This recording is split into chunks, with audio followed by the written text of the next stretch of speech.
This is Pet Improvement, a weekly show about life along the Oregon coast with your pets. Here's your host, Jane Laulis.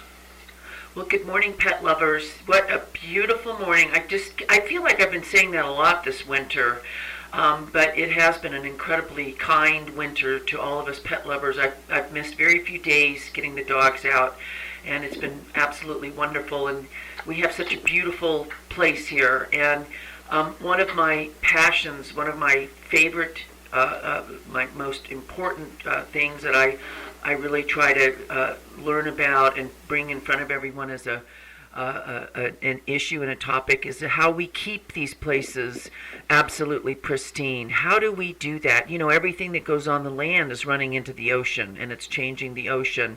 And so here today I have a director from the Northwest Center for Alternative to Pesticides. They're based in Eugene, but they're kind enough to come on the show. Sharon Salvaggio has been on before, and Megan Dunn. And today we have Christina Stucker-Gassi. And I am just so, I bet I got your name backwards. Christine, good morning. Good morning. Thank you so much for coming on. Christina Stucker-Gassi, correct? Yeah, you got it. I did get it. I've been having so many issues this week, I don't even trust myself for a minute. Christina, you're the director of Healthy Farms? Yeah, Healthy Food and Farms. Healthy Food and Farms. Okay, so could you tell us, what is the gist of that? So there's 3 programs with NCAP, and this is one of them. What is the focus of that program? Yeah, we have the Healthy Peoples and Communities program, the Healthy Wildlife and Waters program, and then the Healthy Food and Farms program. So I'm based out of Idaho, and we have staff members across the Northwest. And so I work a little bit in each state, predominantly with farmers and people who are interested in food systems. So that could be farmers that are growing the food, people who are turning that food into jams and jellies, or selling it to the consumer in co-ops. Basically just anyone who's interested in learning more about where their food comes from and how to reduce their exposure to pesticides through sourcing. Christina, so you are you in Idaho right now, or Eugene? Where are we talking to you from? I am in Boise, Idaho. Oh my goodness. Well, hi. Well, here I thought you were, there's a lot I don't know about NCAP, I think.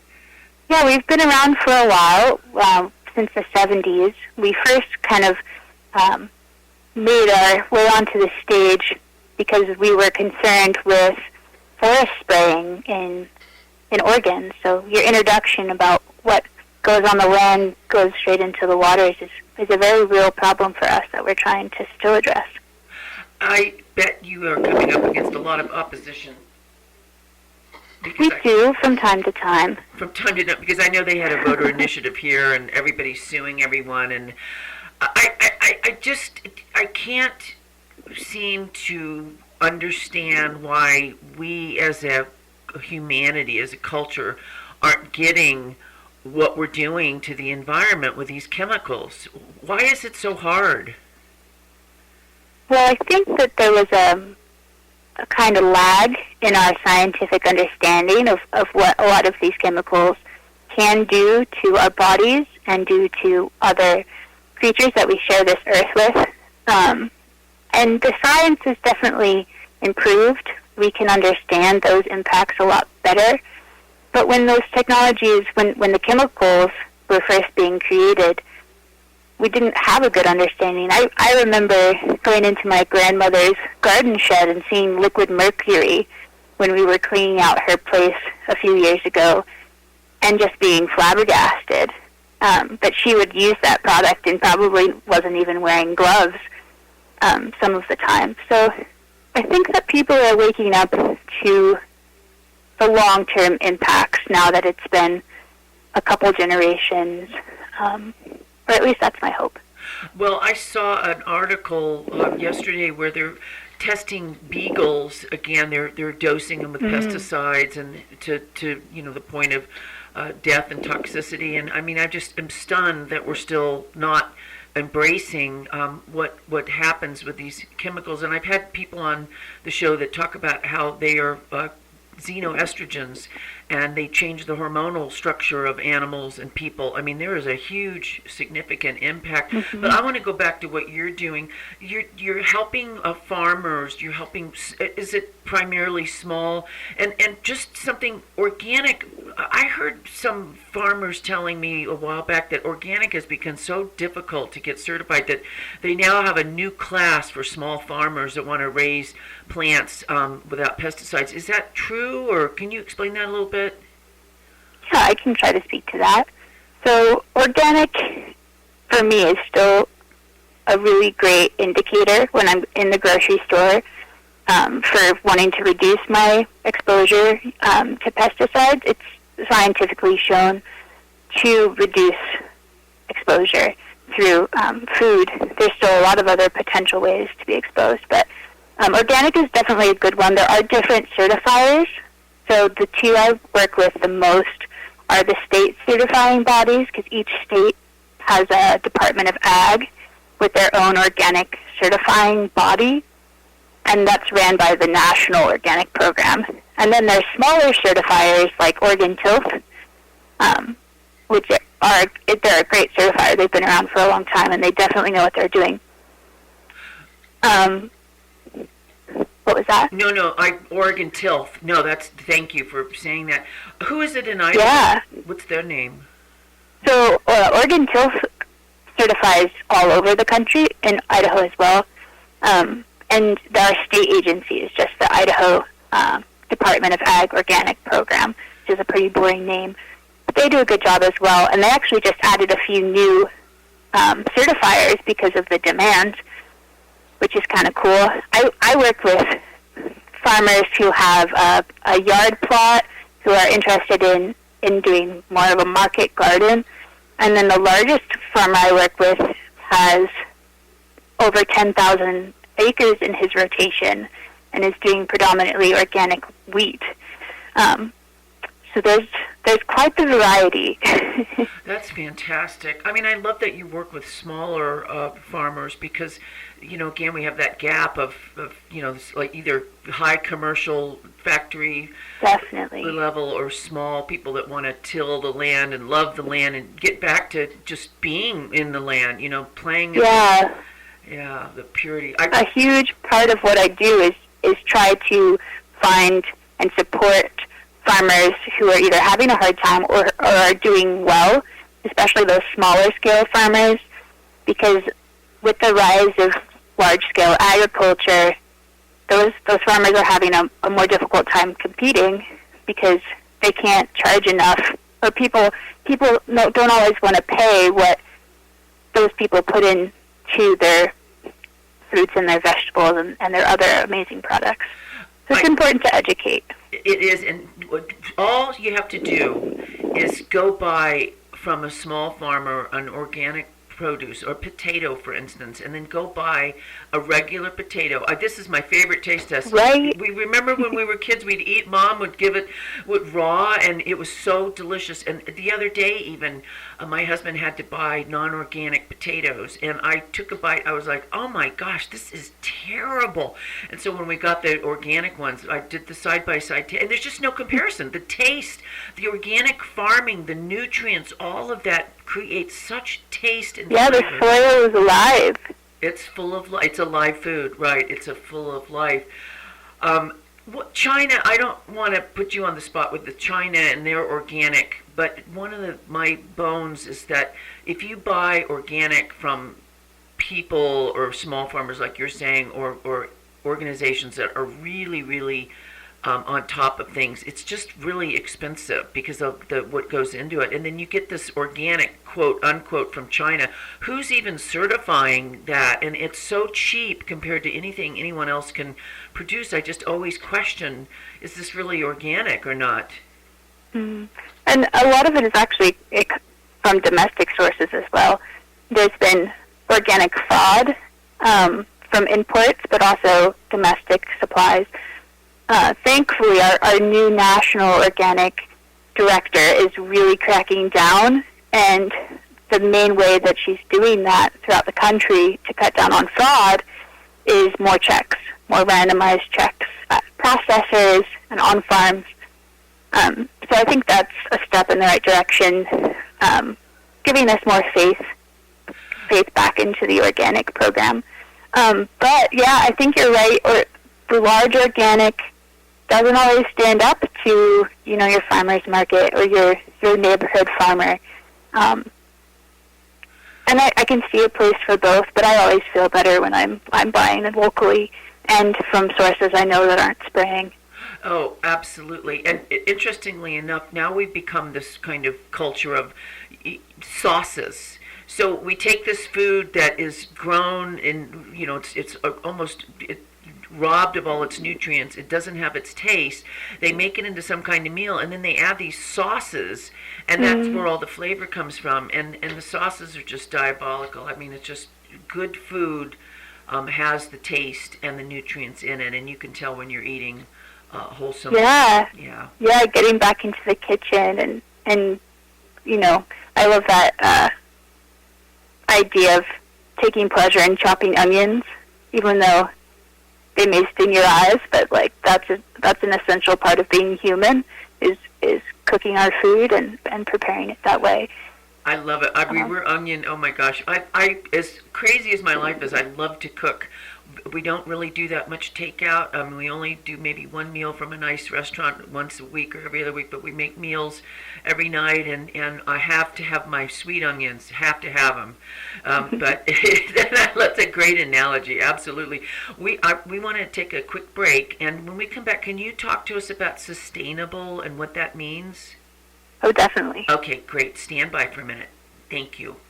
Hi, this is Rob from Newport Carpet One. When it's time to make over that room at your home, come to Newport Carpet One Floor and Home. Now during our home makeover flooring sale, you'll save up to $1,000 on select floors. Waterproof plank, hardwood, tile, and more, featuring Tigressa, the softer, stronger carpet. We make it easy to get your perfect floor with special financing. Don't miss the home makeover flooring sale, only for a limited time and only at Newport Carpet One. Financing OAC, CCB 102694 in Newport next to America's Mattress. Tax prep comes with a lot of questions, but what you'll pay for tax prep shouldn't be one of them.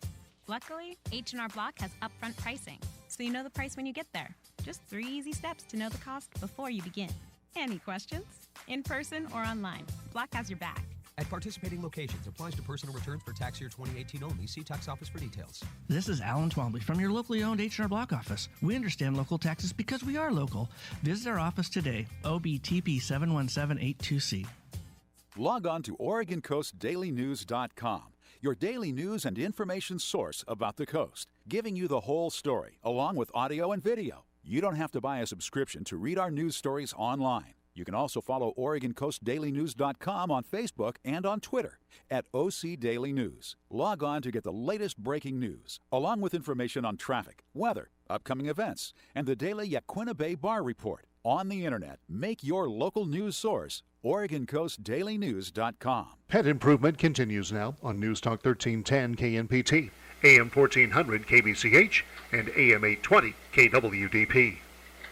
Okay, pet lovers, thanks for standing by. I'm here in the studio talking to Christina Stucker-Gassi. She's the Director of Healthy Food and Farms. Okay, pet lovers, thanks for standing by. I'm here in the studio talking on the phone to Christina Stucker-Gassi. She's the Director of Healthy Food and Farms with Northwest Center for Alternative to Pesticides. And we were just talking about loving to prep onions. That should be something, even though they sting and you have to wear sunglasses and gloves sometimes. You know what, Christina, I saw an article, the oldest person to ever work for the post office retired. I don't know, he was in his 90s, and they asked him, what is your secret? And he said, I ate an onion sandwich every single day. Oh, I love that. I do too, an onion sandwich. And everybody steered clear of them probably. But so we're talking about what goes into healthy farms and healthy food, and we were just covering organic. Now let's talk about sustainable. And I know it's a buzzword, but truly, do we understand what sustainable means in agriculture? Could you explain that? Yeah, well, I have probably a complicated answer. I'll try to make it less complicated. So I had a friend who just went down to Albuquerque to a seed gathering. So a bunch of people who are interested in heirloom or open-sourced seed varieties met up, and they had a presentation and were presented information about what kind of sells in the marketplace. And the first couple were natural and sustainable, and then can't remember what the third one was, but it wasn't organic. It was non-GMO. But if something's organic, it's non-GMO. So I think that the reason I'm talking about that is because for me, sustainable is kind of like natural. It's hard to define. People, there's no legal definition. People can kind of mean different things when they use it with the best of intentions sometimes, but also sometimes not with the best of intentions. So I actually, it's kind of a mental exercise for me, even though I work in healthy food and farms, and sustainability is a word that I can use a lot to describe what farmers I work with are doing or what great nonprofits in my community are doing. I try to avoid it, and I try to go straight to the point and talk about, oh, this farmer is using cover crops to build soil fertility to increase the life in their soil so they can cut down on their use of external nutrients, or fertilizers in this case. And so for me, sustainability doesn't really mean a lot.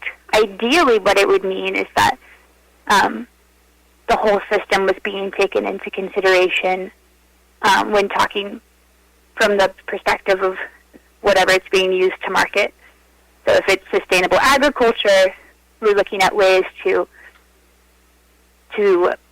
build ecological resilience in our agricultural systems, so that we, don't have to be one of the largest carbon emitting industries in the world, and so that we can start to sequester more carbon in the soil and cut down on our global greenhouse emissions and whatnot. I'm actually going to be going to the youth climate action, which they're happening all around the world starting from yesterday, and I'm going to the one in Boise this morning because I believe that climate change is it is an issue that we're facing now, and it's going to continue to get worse.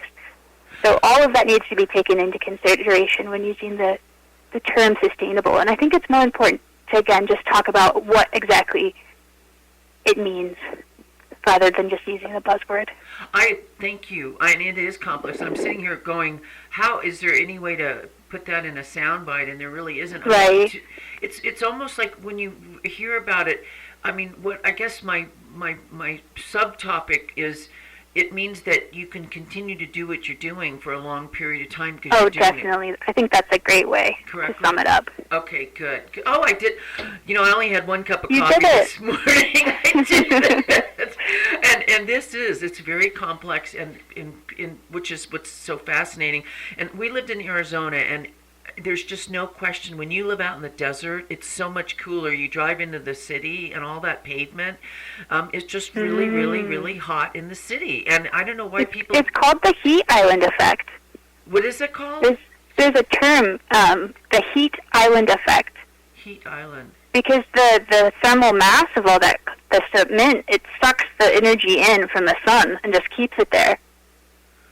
And you can't even walk. I mean, it's so hot, and then it radiates at night. But in the desert, and it was so absolutely beautiful. You get as far away from that, and I just wish people could understand something simple like that can create so much more of an impact on the warming of the climate. I mean, it's warming the air. I mean, I don't know that climate. It's another word. Climate is like whether we have a storm or not, right? But climate's really what's going on just with the atmosphere in general, not whether we have and long-term over time. One of the things you're doing, and we're not going to have time today, I hope you'll think about coming back and talking about the insects and pollinators. Oh, I'd love to. I love talking about bugs. I am so fascinated with all of that. It's just I saw a picture the other day of bees sleeping in a flower. I don't know if it was real or Photoshop. But Aren't those precious? No, I'm sure it's real. Oh, they really sleep in a flower? They do. Oh my goodness, it was absolutely beautiful. It was so wonderful. Sometimes you'll see multiple cuddled up next to each other. They were cuddled side by side like a married couple. Yeah. With just enough distance between to roll over and not kick each other. Not sting. I wonder if bees sting each other if they, hey, get out of my space. But what we'll do right here is we'll take a quick break and come back, and then I would like to talk a little bit about some of the farm bill and how you're connecting farmers with decision makers in the community, because we certainly need that here. I don't know what the platform here is in Lincoln County, maybe that's already in place, but just a little outline, and then we do a pet tip. So we'll be back in just a minute. Okay, stand by. When was the last time you were in Depot Bay? This is Clary from Gracie's. Come on in for a hearty breakfast at Gracie's Sea Hags starting at 7 a.m. every day of the week. We've got Eggs Benedict, Hangtown fries, bacon and eggs, ham and eggs, any kind of omelet, any way you want it, with crab or oysters, shrimp, delicious homemade biscuits and gravy, just like Grandma used to make. Breakfast, lunch, or dinner, choose Gracie's Sea Hag. Gracie's Sea Hag, seafood so fresh the ocean hasn't missed it yet. The new Samsung Galaxy S10 series has arrived at Sprint. Get any next-generation Galaxy phone, and you'll get a Galaxy S10e to use on us with Sprint Flex lease. That's right, a Galaxy S10e on us with any next-generation Galaxy series phone. The Galaxy S10e has a pro-grade camera for effortless, epic, pro-quality images. Capture the world as you see it. And the wireless power share feature lets you give a power boost to other devices. The Galaxy S10e also includes a nearly frameless infinity display and an all-day intelligent battery. Get yourself a next-generation Galaxy phone at Sprint and get a Galaxy S10e to use on us with a Sprint Flex lease. Visit a local Sprint store, sprint.com/Samsung, or call 800-SPRINT1. Galaxy S10e, $31.25 per month. Second phone, $0 per month after $31.25 per month credit. Apply within 2 bills. Requires 2 new lines and 18-month leases. If you cancel early, remaining balance due. Excludes tax, subject to credit, $30 activation fee, and restrictions. Offer and coverage not everywhere. News and information about your pet is on KWDP, KBCH, and News Talk 1310 KNPT as pet improvement continues. Okay, pet lovers, thanks for standing by. As always, the show goes so fast, and we're here talking to Christina Stucker-Gassi. She's the director of Healthy Farms, Healthy Food, Healthy Farms. Christina, forgive me, I keep getting it backwards. We're just fascinating discussion about how you help these small farmers, and even, I'd say 10,000 acres is pretty large. It is. Getting their farms sustainable and growing organic crops. And one of the other things that you do is you strive to ensure that food policies are actually supportive of sustainable agriculture, and that means connecting farmers with decision makers in the community so their voices are heard. How do we do that? How do you do? Not we, I'm not doing it, but how do you do that? Well, you can help. Okay. So the Northwest Center for Alternatives to Pesticides has a policy agenda on our website, which is pesticides.org, for anyone who's interested in checking that out. And for farmers, I think it's an essential part of, being good, being a good farmer is making your voice heard. So I always try to connect farmers and conscious eaters with policymakers. And the legislature in Oregon's not over yet. There's a couple pesticide bans and good things happening. So if you want to get plugged into that, visit our website. But yeah, I think it's important to always be pushing that bar to make our environment safer and our communities healthier. Well, unfortunately, and I don't want to get in trouble here, but big business is about as much as you can produce and lots of chemicals, and it's about making money now. It's not about where will we be in 10 years, unfortunately, and people just have to get. I thought Oregon would be the cleanest, most. People would be outraged if they saw a bottle of Roundup, but boy, it is not. It is. They spray like crazy here as a policy. It's a very kind of startling how much they spray. How do people get with their local? Is there forums, or what do you guys do to connect the farmers with the policymakers? Yeah, well, it's difficult for us to always be everywhere, of course. Right. We have a limited staff capacity, but we do put on workshops. We do letter writing campaigns. We have a newsletter that we send out with pertinent topics, trying to just cover the most we can. So yeah, our job is really to stay up to date and then disseminate information back out into the community, because not everyone wants to be following the latest pesticide news all the time. So that's our job. It's kind of, but I don't mean this wrong, but it's almost like it's old news. I thought we had kind of understood this battle a long time ago, so it startles me, but it doesn't. I'm just saying it's just still going on. Everybody's still fighting for... we still use a billion tons of pesticides annually. A billion tons. And so what consumers don't realize, consumers can drive the market. If they buy organic and if they buy local and they buy U.S. organic and don't go for the cheap, from Mexico, because I remember seeing where they tested organic in Mexico and half of it wasn't, and consumers control... Yeah, I'm sure there are good people in Mexico, but there's definitely some... They still use DDT in Mexico. Oh, for crying out. DDT, another old news. I thought that was way over with. Okay, we're running out of time, but do you have a pet tip for people? Of course. Okay. Well, I've been thinking about this. I have 3 chickens, and they're kind of staring at me through my French doors. And I just prioritize finding them the highest quality organic feed that I can, even if it means driving across town. And then since they're free range in my yard, I just make sure that I don't spray chemicals in my yard that could potentially hurt them. And then, I get healthy eggs and I get happy chickens. I'm writing all this down. I love that your chickens, do you have dogs or cats or not just chickens? Because I know they're very wonderful pets. I do only have chickens. I have another wonderful trainer that's a regular guest, and she has chickens too, and she loves them. She says they're so funny. They have these incredible personalities. I think so. Do the eggs, by feeding them this way, are the eggs full of flavor?